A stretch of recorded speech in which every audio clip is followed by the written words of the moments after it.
We are taking a look at alkenes now. So previously, in the previous chapter, we had looked at alkanes, which had all carbon-carbon single bonds.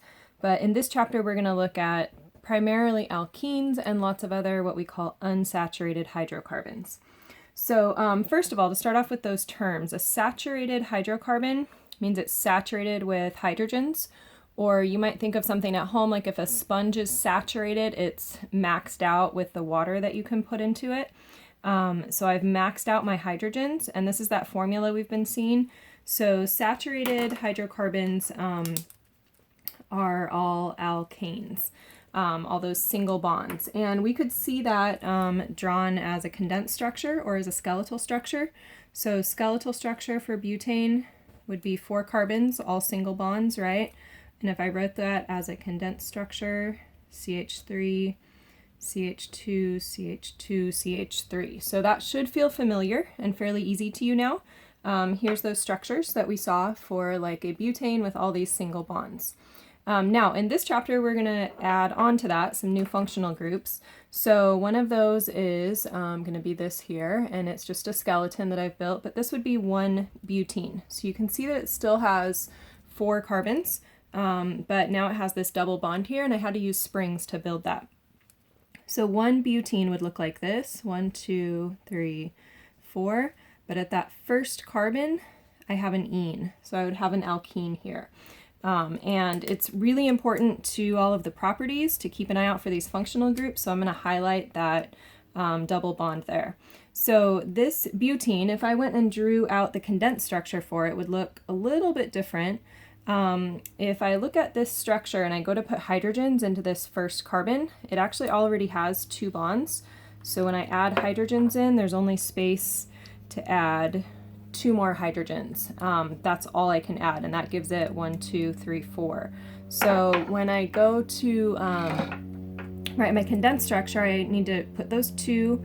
I want to show that double bond, and then here I would only need 1 more hydrogen, and then a CH2, CH3. So that would be the skeletal and the condensed structure for this 1-butene. And I have at least 1 carbon-carbon double bond, and if you notice now I have less hydrogens, so that means that I'm unsaturated. So I'm just going to box this to say that it's unsaturated.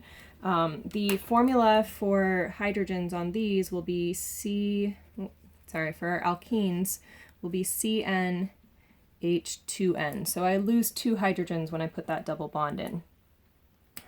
Next up, let's take a look at an alkyne.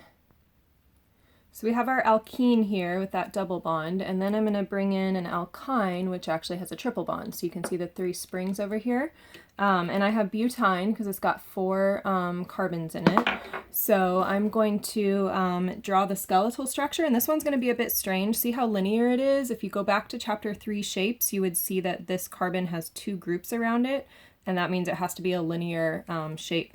So my skeletal structure is going to have 1 carbon, 2 carbons, 3 carbons all in a row, and then I go into my zigzag, and then between these first 2, starting at the first carbon, which is this 1 here, that's where the yne is located, that would be what my skeletal structure looks like.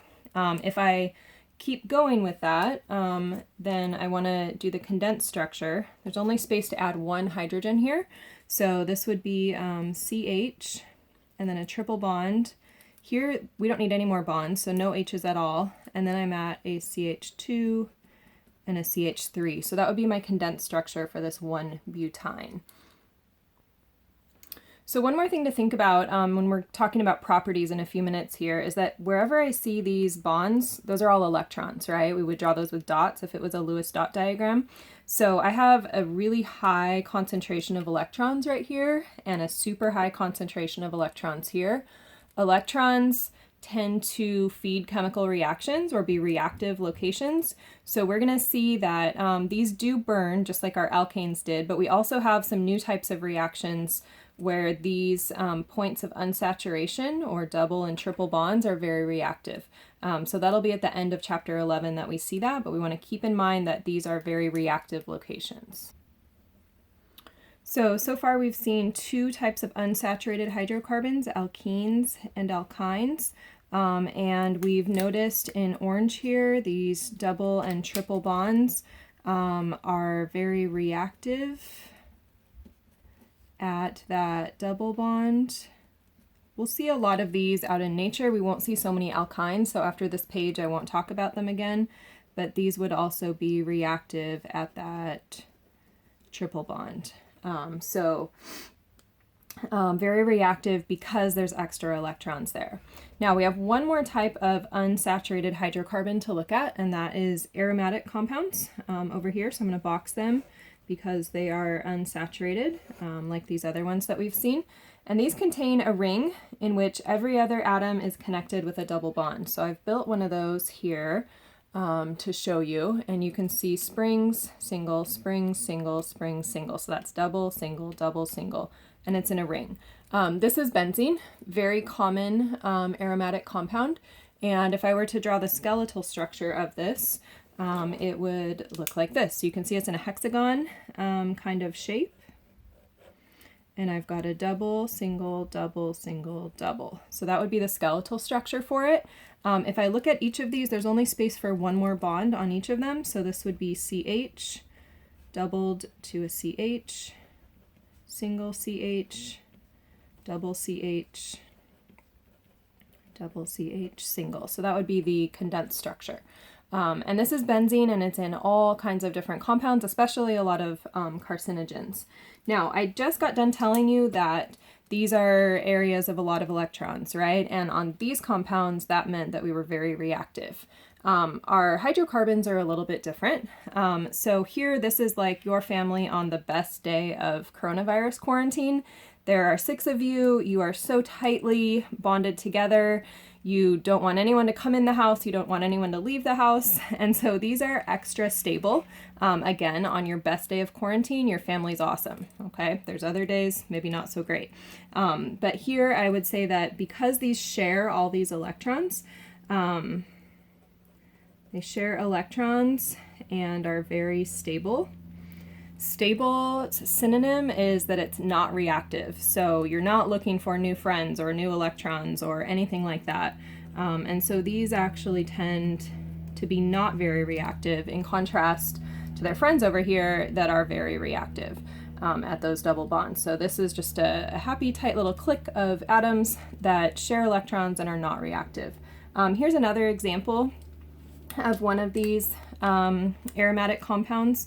So here we could see the double bonds in a circle, and here double, single, double, single, double, single, double, single, double. So that would be another way that you might see an aromatic compound.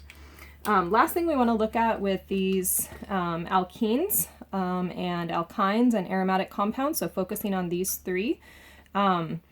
Everything on this page looks a lot alike, right? They're all nonpolar. I could say that they are all hydrocarbons, because they're all just C's and H's.